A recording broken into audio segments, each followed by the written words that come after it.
आज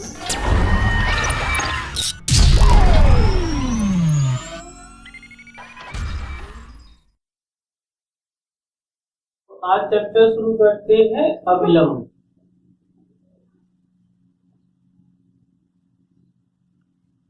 क्या होता है अविलंब, पहले हम ये समझें। तो सबसे पहले हमने स्पर्शी की बात करी थी। मैंने बताया था कि किसी भी वक्र के किसी एक बिंदु को प्रतिच्छेद करने वाली रेखा, किसी वक्र पर एक बिंदु से कोई एक ऐसी लाइन, मैंने एग्जांपल दिया था आपको कि क्या करें, एक चूड़ी ले लें और उसके ऊपर एक पेन रख लें ऐसे करके, और इस पेन को ऐसे करके चलाएं तो आप देखेंगे कि ये दो बिंदुओं से काट रही है। इसे हम क्या कहेंगे, प्रतिच्छेदी रेखा। लेकिन जब हम इसको आगे बढ़ाते चले आएंगे, एक समय ऐसा आएगा जब ये सिर्फ और सिर्फ एक ही बिंदु से पास कर रही हो, छेद कर रही होगी, तो क्या कहलाएगी, स्पर्शी कहलाएगी, यानी स्पर्श रेखा। तो कोई भी स्पर्श रेखा यदि है, ठीक है ना, तो हमारा एक स्पर्श बिंदु होगा, इसे हम क्या कहेंगे, स्पर्श बिंदु। अब अगर स्पर्श बिंदु पर कोई एक परपेंडिकुलर डाल दिया जाए, ठीक है, यानी स्पर्शी रेखा के ऊपर जो स्पर्श बिंदु है उस बिंदु पर एक लंब डाला जाए, वह लंब क्या कहलाएगा, अभिलंब कहलाएगा। क्या कहेंगे, नॉर्मल। ठीक, क्या कहलाएगा, नॉर्मल। ये क्या है, तो हमारी स्पर्शी, ठीक है, ये हमारी हो गई। और ये जो एंगल बना वो क्या कहलाया, स्पर्श कोण कहलाया।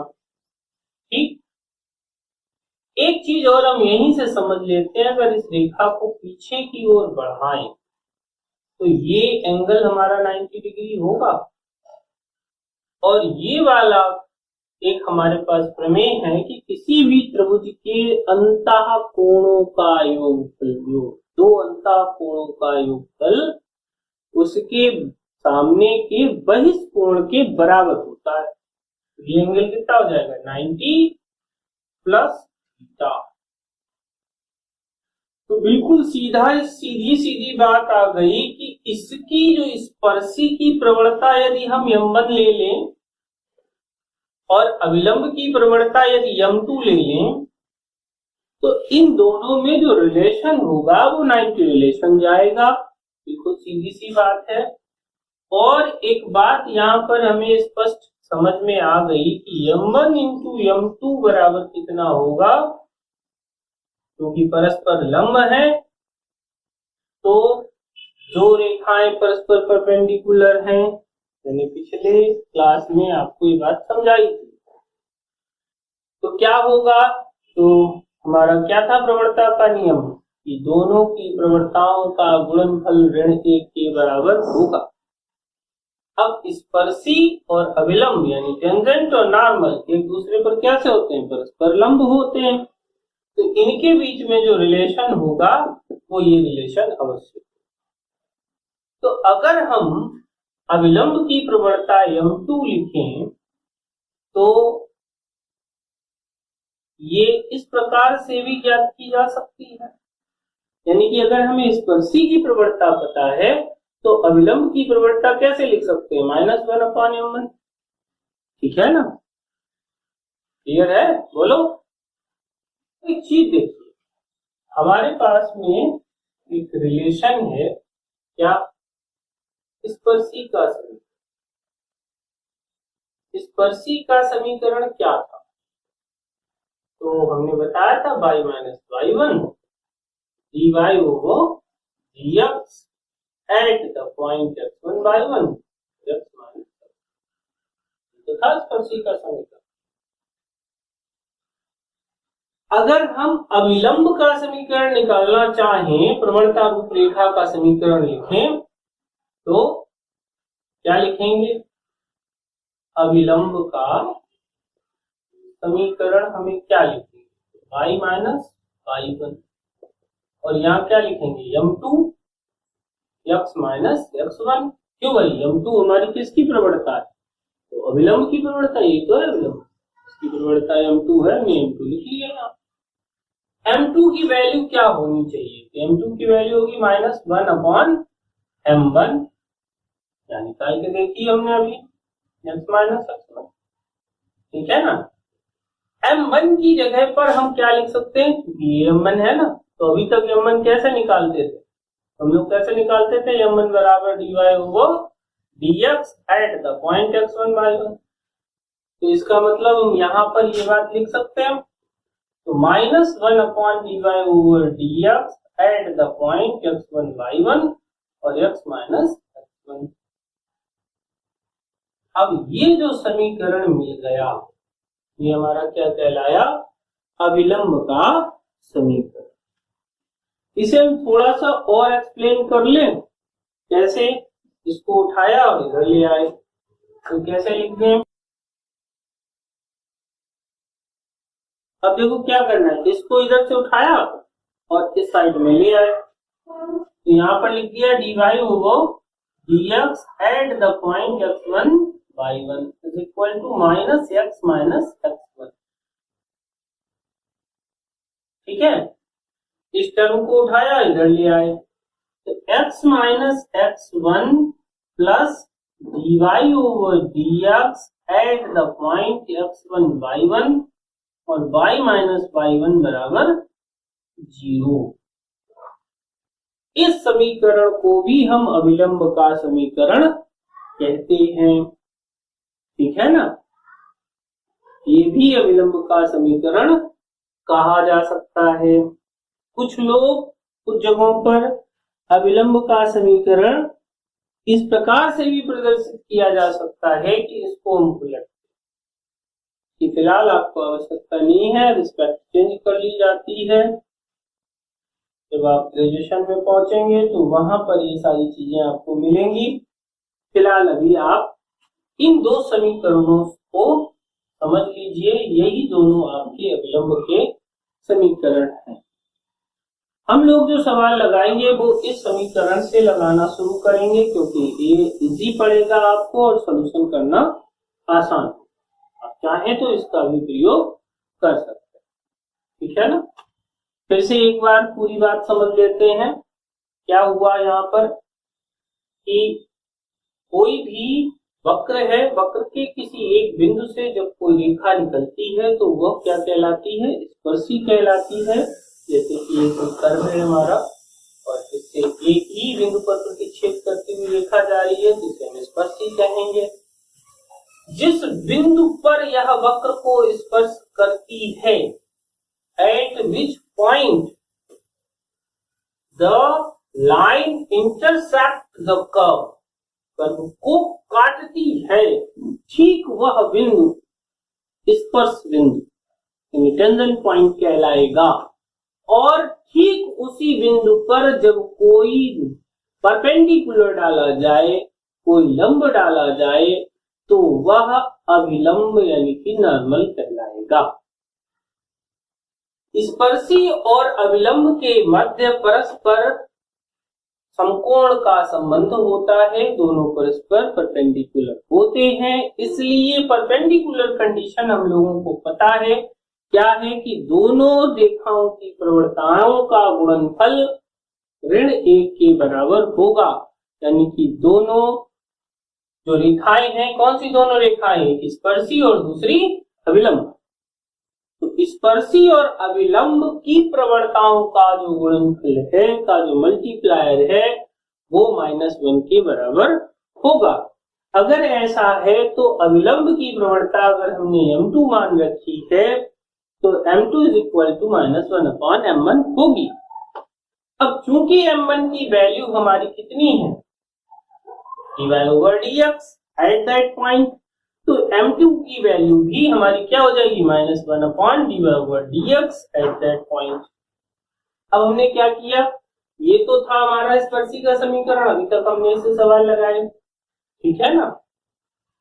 अब अगर हमें अविलंब का समीकरण ज्ञात करना हो तो हम क्या करेंगे, बिंदु तो वही रहा, देखो दोनों में कोई चेंजमेंट नहीं हुआ, सिर्फ क्या चेंजमेंट हुआ, प्रवणता किसकी आ गई, अविलंब की आ गई। अविलंब की प्रवणता की वैल्यू रख दी, m1 की जगह पर मान रख दिया, चाहे तो इसी को यूज करें, और ज्यादा मॉडिफाइड करना चाहते हैं तो इसको इधर उठा लाए, सिंप्लीफाई कर लिया, लीजिए भाई दूसरा बन गया। तो थोड़े से वर्किंग रूल की बात कर लेते हैं।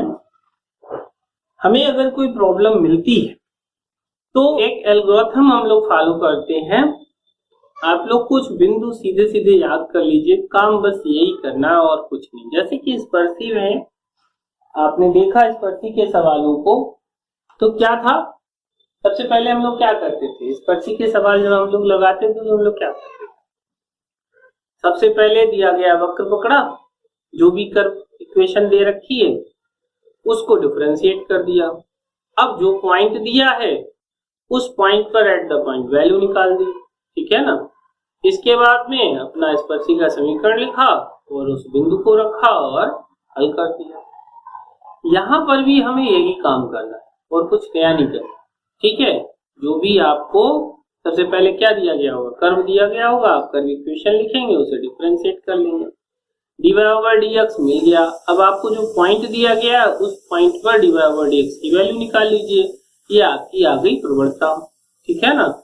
इसके बाद में स्पर्शी का समीकरण, भाई जो आपका अविलंब का समीकरण, स्पर्शी निकालनी स्पर्शी का समीकरण, अविलंब निकालना अविलंब का समीकरण, रखिए उसमें वैल्यू डाल दीजिए, सोल्यूशन कर दीजिए, बस आपका आंसर आ गया, ठीक है ना। तो चलते हैं एक्सरसाइज की ओर, एक्सरसाइज 6D। पहली प्रॉब्लम बहुत इजी है, पहली प्रॉब्लम का पहला पार्ट क्या दिया गया है, निम्नलिखित वक्रों के निर्दिष्ट बिंदुओं पर अविलंब का समीकरण ज्ञात कीजिए। तो पहला वक्र क्या दे रखा है, 3x² - 4y² = 12 और पॉइंट दे दिया है 4, 2। अब देखिए कितना इजी है, तो मैंने क्या बताया था अभी, जो भी कर्व दिया गया है सबसे पहले आपको डिफरेंशिएट करना, तो यहाँ पर लिख लेते हैं। x के सापेक्ष अवकलन करने पर बहुत बार ये तो लिख चुके हैं, कॉमन बात हो गई है, नोट कर सकते हैं आप यहाँ पर। तो इसका डिफरेंशिएशन शुरू करते हैं, d/dx 3x² - 4y² d/dx 12, इसे लिखें या डायरेक्ट 0 लिखें कोई फर्क नहीं पड़ता। 6x - 8y dy/dx = 0, dy/dx = 6x/8y, 3 2 3 2 4, dy/dx = 3x/4y। Value ले लेते हैं एट द पॉइंट, तो dy/dx एट द पॉइंट 4, 3, 3 × 4/4 × 3, ये सारे कैंसिल हो गए। dy/dx एट पॉइंट 4, 3 वैल्यू आ गई 1, ठीक है ना। यहां तक देखिए हमें कोई नया काम मैंने नहीं किया, जो अभी तक पीछे करते आए वैसा ही हो रहा है। अब क्या करना है, अब हमें बस यहाँ पर ये लिखना है अविलंब का समीकरण, अगर स्पर्शी पूछता तो स्पर्शी का समीकरण, अविलंब पूछता तो विलंब का समीकरण, तो यहाँ लिख लेंगे अविलंब का समीकरण। क्या होता है अविलंब का समीकरण, तो y - y1 -1/dy/dx, बस इसी बात को आपको याद रखना है और कुछ भी नहीं। अगर स्पर्शी पूछता तो हम सीधे dy/dx एट द पॉइंट लिख देते, अविलंब पूछा तो -1/, ठीक है ना, और x - x1 आपको याद हो गया होगा, बिल्कुल कोई दिक्कत नहीं होगी कि भाई स्पर्शी पूछता तो dy/dx एट द पॉइंट, अविलंब पूछ रहा है तो -1/, बस हो गया। अब आपको वही काम वैल्यू उठाइए रख -1/dy/dx एट पॉइंट पर वैल्यू कितनी थी हमारी 1, 1 रख दिया। x माइनस x1 कितना था 4। ठीक है, यहां पर चाहें तो आप लोग एक बात और लिख सकते हैं, अवलंब का समीकरण बिंदु 4,3 पर, ये इतना शब्द और जोड़ लीजिए तो कोई जितना रहा कंफ्यूजन वो भी दूर रहेगा। तो y minus 3 is equal to minus x plus 4, इसको इधर ले आए तो x plus y is equal to 7। ये आपका अविलंब का समीकरण हो गया। तो क्या दे रखा है फर्स्ट के बी में, वक्र y cube plus x is equal to 4, point दे दिया 3,1। अब देखिए कितना आसान है, डिफरेंशिएट करते हैं। d over dx y cube plus x is equal to 0, 3y square dy over dx, x का हो गया 1 is equal to 0, dy over dx is equal to -1/3y square. At point value निकाल लेंगे, dy over dx at 3,1 -1/3 into 1 square कितना आ गया, तो dy over dx at 3,1 -1/3। आगे बढ़ते हैं, क्या लिखेंगे, तो अब हम यहां पर लिख देंगे अविलंब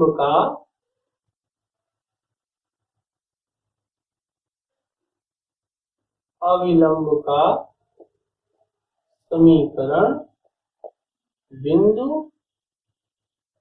3,1 पर। ठीक है, तो y minus y1 -1/dy over dx, x1 y1 और x माइनस x1। अगर स्पर्शी पूछता तो हम स्पर्शी लिख देते, अविलंब पूछ रहा है अविलंब लिख दिया। ठीक है ना, y माइनस y1 यानी 1 -1/dy ओवर dx, ये वैल्यू रखी है -1/3, x माइनस x1 3, इस माइनस से माइनस कैंसिल, y माइनस 1 3 ऊपर चला गया, x minus 3, y minus 1 3x minus 9, 9 को इधर और y को इधर, 9 minus 1 3x minus y, 3x minus y is equal to 8। ये आपका आंसर। एक्सरसाइज 6b, तीसरा सवाल क्या है, वक्र दे रखा है y square is equal to 9x, point है 4,6 square is equal to 9 d over dx x, मेरे साथ साथ लगाओ 2y dy ओवर dx, इसका आ गया 9 into 1 dy over dx 9/2y। Eight the point निकालिए जल्दी से 4,6, 9 2 इंटू 6, 3 3 9, 3 2 6, 3/4। ठीक है ना, यही लिख लेते, नीचे जगह बच गई। अविलंब का समीकरण बिंदु कितना है 4,6 पर, y माइनस y1, ठीक है, -1/dy over dx eight point x1 y1 और x माइनस x1। ठीक है, चलो भाई वैल्यू रखते हैं अब इसमें इधर तरफ, तो y माइनस y1 कितना है 6, -1/dy ओवर dx 3/4 और x माइनस x1 कितना है 4। ठीक है, तो y minus 6 is equal to minus, ये कितना हो गया 4/3 x माइनस 4, 3 को इधर भेजो, 3y minus 18 minus 4x plus 16, तो 4x plus 3y is equal to 18 plus 16। 4x plus 3y कितने हो गए यहाँ पर? तो 20, 30, 34 जी ये आंसर।